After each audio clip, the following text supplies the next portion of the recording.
an absolutely astounding paradox comes about. And it goes like this.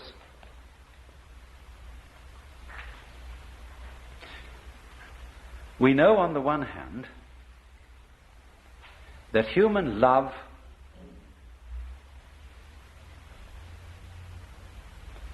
is only genuine when it is felt in the depths of the heart. And we know that this is true whether it be the love of man or whether it be the love of God. We are always looking for the genuine article, you see. We don't want someone to love us because they're forcing it. We want them to love us because they really do in their heart. Now, you see, when you go back to the study of the history of the Hebrew religion underlying the history of Christianity, you will find this problem in this way, that you've got two traditions constantly compensating one against the other, playing each other off in the history of the Hebrew religion. The priestly tradition and the prophetic tradition. The priesthood is always concerned with the external observance of the laws. But the prophetic tradition is always concerned with, do you really mean what you do? They constantly condemn as a hypocrite. And you see, in this sense, Jesus is the greatest of the prophets. They constantly condemn as a hypocrite the person who obeys the law without meaning it. Maybe this man does not commit adultery, but the prophet says, if he has looked at a woman to lust after her, he has already committed adultery in his heart. So that if you really obey the law, you obey it with your feelings and not just outwardly. For as Jeremiah says, the day will come when no man shall any more say to his brother, know God. That is to say, know the law of God. But they shall all know me, for I will write my law in their inward parts. The ideal, in other words, is people who do not simply obey and do the right things, but who want to do the right things, whose desires are transformed. For the heart, to write the law in the heart means to change one's desire. So you see, what this comes to then is a peculiarly paradoxical situation, that you are required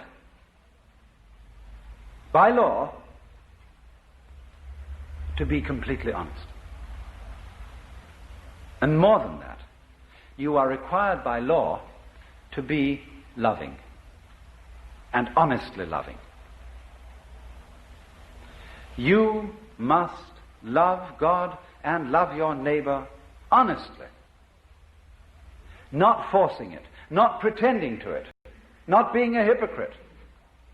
You must really feel it.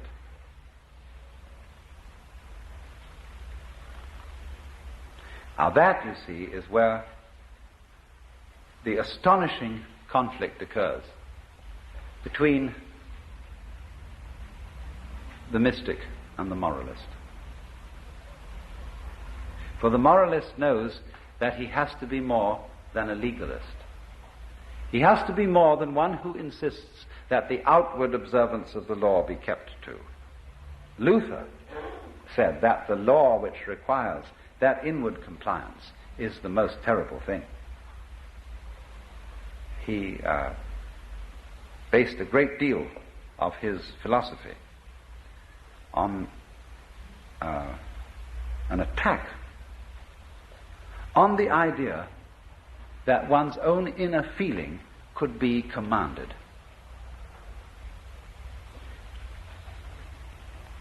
Because you see, the moment you subscribe to the idea that your inner feeling should be commanded, you let yourself in completely for hypocrisy.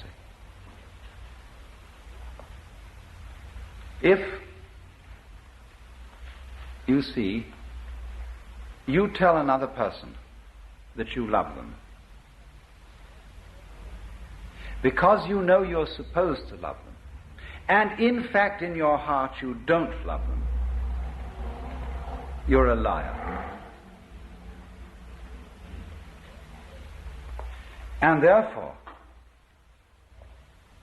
the more you insist on that lie, the more you feel it's your duty to make your feelings over and to love that other person, the more you get yourself deeper and deeper and deeper into trouble. Because here, if anywhere, the truth will out. You will not be able to sustain the pretense. You will not have sufficient energy to go on pretending and making a kind of mock of the feeling of love. And you have at last, then, if you're honest, to say, I don't.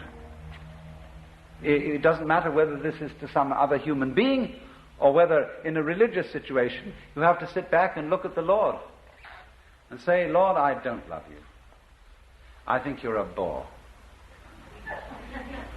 You're demanding, you're authoritarian, you're domineering. And probably I ought to love you, but I'm sorry I don't.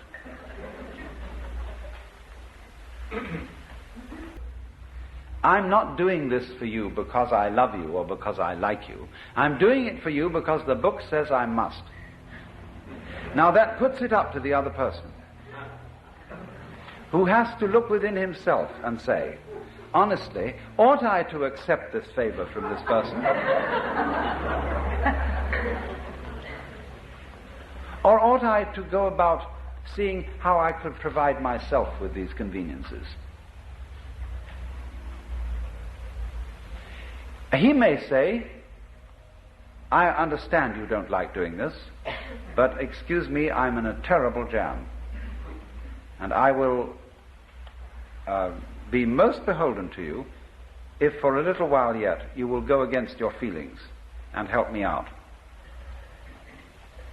See, that's a nice way of doing things. Kind of real understanding that we have to have. Now, how real honesty is a genuine basis of morals.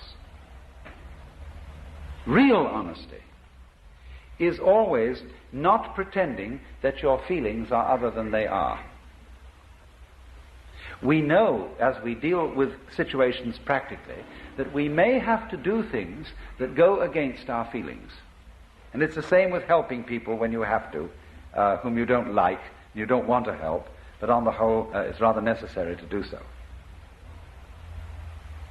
But don't ever be dishonest in playing that your feelings are not what they are.